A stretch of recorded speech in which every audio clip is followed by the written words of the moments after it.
é o seguinte: no DNA do PT, tá certo? Eu acho que existe uma visão muito de salvador da pátria, de que são diferentes. Ou, se você quiser, de um certo egoísmo, se a gente pode falar de instituições que são egoístas, que pensam acima de tudo em si próprias. Eles ficaram fora, eles foram contra a anistia, tá certo? Em boa parte. Eles não toparam assinar a Constituinte, que nos fez a mudança, né, do período ditatorial para esse atual. Eles foram contra o Plano Real. Eles foram contra o governo de coalizão do Itamar Franco. Então, se você olha o histórico do PT, tá certo? O PT é um partido, como a gente diz na política, hegemonista, é tudo para ele, tá certo? E ele pensa, ele olha a realidade, e é isso onde está o centro da preocupação, da perspectiva do seu ganho. Um agente político tem que ter a capacidade de entender que ele ganha quando todos, ou quando avança um país ou uma nação. Então eu diria, quer dizer, por que é que, numa tentativa de interpretação, tá certo? Vamos tentar. O PT não responde a essa crise, e o seu governo não responde a essa crise. Por quê? Porque isso implicaria numa mudança, tá certo, de rumo ou de perspectiva do governo, tá certo? Que teria que, de fato, tá certo, estender ou pedir desculpas, ou procurar buscar aliados, sair efetivamente do seu isolamento, ceder espaço, ceder poder, tá certo? Em nome de você manter ou de sair dessa situação. Mas o histórico do PT não aponta nesse sentido, tá certo? A crise do Petrolão diz para nós o seguinte, que o PT não tem superego, ou seja, não tem um software de controle, tá certo? Porque ali excedeu tudo. Tudo que nós poderíamos imaginar. Uma corrupção generalizada. Ali é perplexidade, tá certo? Ali é perplexidade. É você dizer o seguinte: eu estou me lixando para a institucionalidade. Eu estou me lixando. A tua moral é uma, a minha é outra. O Trotsky tinha um livro lá atrás, nos tempos do comunismo, do bolchevismo, chamava A Moral Deles e a Nossa. É um livrinho pequenininho, em que ele diz o seguinte, que o revolucionário tem a sua própria moral. E não tem essa moral burguesa, essa coisa aí não funciona. O PT é meio assim. Não é bastante assim. Tem a moral dele, que se autodenomina um intérprete dos excluídos, dos pobres e etc, etc. Dele, a verdade dele.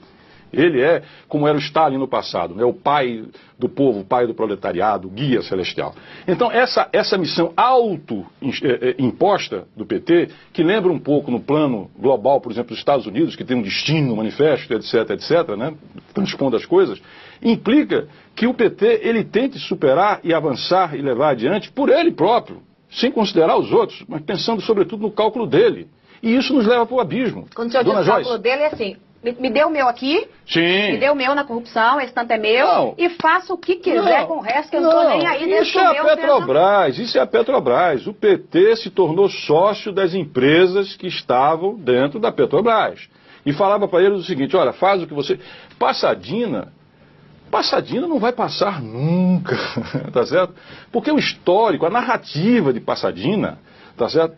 É uma tragédia, tá certo? Que deixa você, quando vê, na perplexidade. E você pergunta: vem cá, perdoe os termos, mas até para roubar há que ter uma racionalidade e um limite, tá certo? Há que ter, não há limite, é um deslimite. Por isso eu digo, não tem superego, não tem controle, não tem limite, não tem nada. É uma psicopatia da corrupção. Se você puder assim dizer. Então, o que acontecia? O PT disse: faz o que você quiser, deixa o meu, aparta a minha parte, faz o que você quiser. Não quero saber o que você vai fazer. Só isso explica como é que uma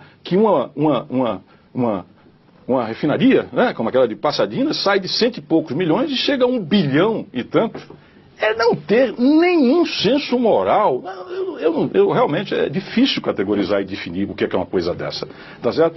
Mas isso tem a ver com esse DNA que o PT ostenta. Quer dizer, de um lado, essa coisa de que, olha, eu sou o real e o único, né, representante dos interesses do povo brasileiro, tá certo? E isso representa um enorme, tá certo, sentimento, o egoísmo, quer dizer, se eu sou o intérprete do povo brasileiro, então tudo que é bom para mim é bom para o povo brasileiro, e o resto que se dane, tá certo? E eu sei que é bom e faço do jeito que é, e mantenho o Congresso com mensalão, e depois eu pego o dinheiro do Petrolão e financio o partido e mantenho o poder e acabou. Só que a barca virou. A barca virou. E agora, cadê o PT com capacidade, tá certo, de entender e elaborar essa nova situação? Se ele só pensa nele, tá certo?